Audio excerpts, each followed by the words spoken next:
Yes, thanks for staying with us on the Sports Show. Well, Poppy, time to turn our attention to Rugby Union. The GM's been good enough, Carl, to come in and join us. Big night Friday, well, tonight for you, Carl. Yeah, big night, launch of the season for the first time. It's a big launch down at the Cooper's Ale House. Now, Cooper's Ale House, at the one on the corner of Carrington and Pulteney? Yeah, the original. All right. The old Earl of Aberdeen. Yeah, that's the one. Tell you what, in my days at the Earl of Aberdeen, no, truly, on a Friday or even a Sunday afternoon, used to go right. Mate, we'd like to talk it goes about all right now. Yeah, look, if you two wouldn't mind, we're trying to stay focused on Rugby Union if we can. There's been a promotion, relegation. Now, obviously, promotion's always good news. Yeah. Relegation for Woodville, not so good. How did you handle that? Yeah, so it became apparent that we needed to create a two-division structure. So Premier Grade with their reserves and Div 1 and their reserves, where previously it's just been 4 straight grades and people move as they see fit between the 4. Now we've got a promotion relegation where it's whoever's top at Div 1 after minor rounds actually goes up, and whoever's bottom of Premier Grade after minor rounds goes down. So that's set in concrete. The club that missed out, because we had 7 teams in Premier Grade, was actually Woodville, but they've been copying it in the neck lately, haven't they? Yeah. Cricket, they didn't quite get through with cricket, but yeah, we managed to get it through, but on the understanding that they've got the opportunity at the end of this year to get back up. Was there buy-in from all involved, apart from Woodville, I guess? Yeah, definite buy-in, and we actually signed off on a participation agreement for the next 3 years to lock this process in. So, and that helped with the winning it over for Woodville as well. So what are the obvious benefits of that, of changing that format? Well, a couple of things. Obviously, there's no bye in the Premier Grade, which cricket were trying to get away from. But also, if you're out the top 4 halfway through the season, you're not going to make it. Where's the incentive?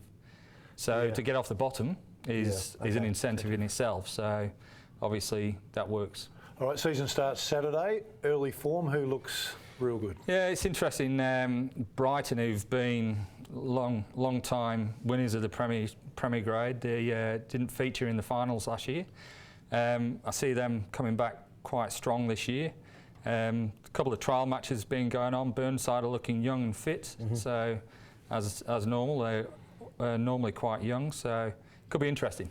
You know, last year the standard was, applauded, and as much as the competition on the pitch is pretty fierce, competition to get recognition off the pitch is hard work. A few initiatives from you guys last year, NRTV, how did that end up going? Yeah, so NRTV, we had 6 cameras film the grand final. It went out on NRTV and actually on Channel 44 as well. Good. So that was big reach, but I think more so through YouTube. Yeah, just having it available. People are having house parties and watching the whole replay of the grand final and good footage and what have you. So yeah, it certainly worked for us in getting it out there. Because I've noticed just off season, with the women's AFL, all of a sudden they get a whole lot of media attention, they get a whole lot of sponsors, they take a bit more of the marketing dollar out of the general public. It just makes it a little bit tougher for everyone, and especially when you're a sport that's in a non-traditional state, it makes it hard work. Yeah, and we're pushing certainly down the women's angle.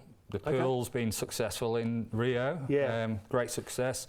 Unfortunately, we weren't ready to work off the back of that or take advantage of the back of that.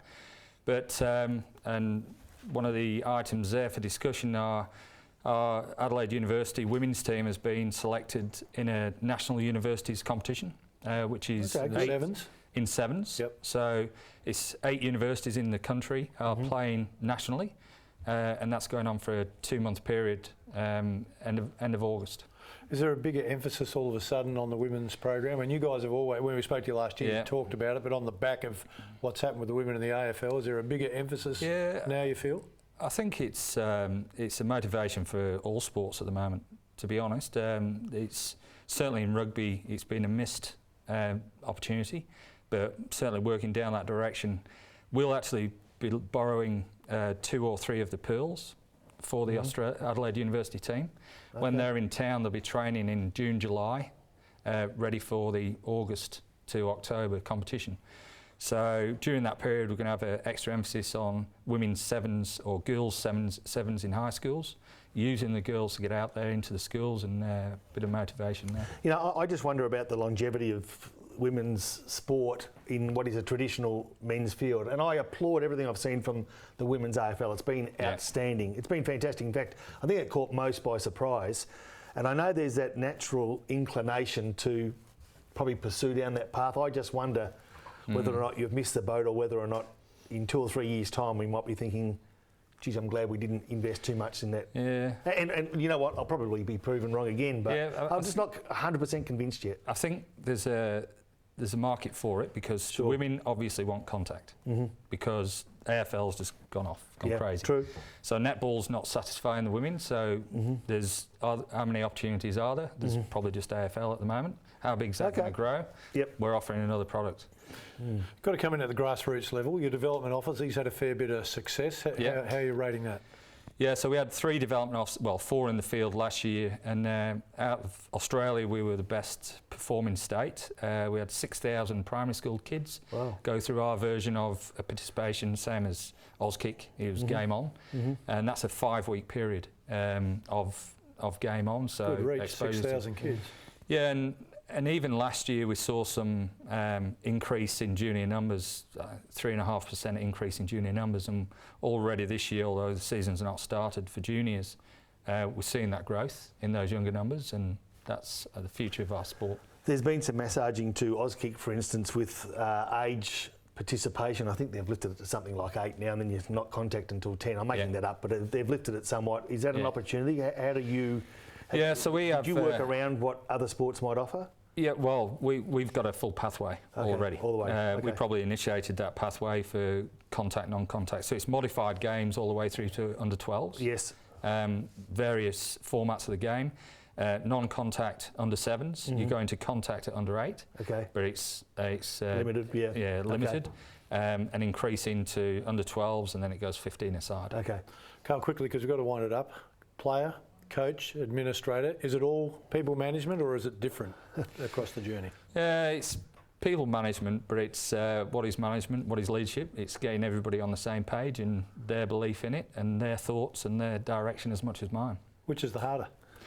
Player's got to be easy, so it's got to be coach or administrator. You're always told what to do. Yeah. Coach the expectation, depending on what level you're at, but administrator, certainly challenging. Yeah, that's what you expect from a general manager. Friday night's a big night at the Coopers Ale House. Get down there if you've got time.